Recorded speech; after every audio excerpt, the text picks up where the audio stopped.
Panginoon, salamat sa lakas na ibinibigay ninyo sa akin. Salamat sa pagpapala. Salamat sa lagi kang nakahanda na ako'y tulungan palagi. Alam kong lagi kang nakasuporta sa akin.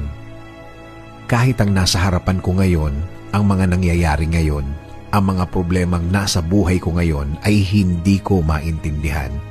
Kahit na ang tingin ko sa sitwasyon ko ngayon ay napakagulo.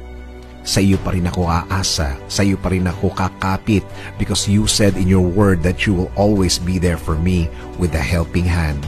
As a father to me, I thank you, Lord. Hindi ako manghihina sa mga bagay na to. Hindi ako mawawalan ng loob, hindi ako matatakot dahil naniniwala ako na lagi kang andyan para ako ay sagipin sa mga problemadong araw tulad ng mga nararanasan ko, Panginoon. Alam ko, Lord, things will never be the same, na ang lahat ng ito'y magbabago, na ang lahat ng ito'y mabibigyan mo ng sagot, na ang lahat ng ito'y nasa harap ko lang na ikaw ay nagbibigay ng iyong blessings behind the scene.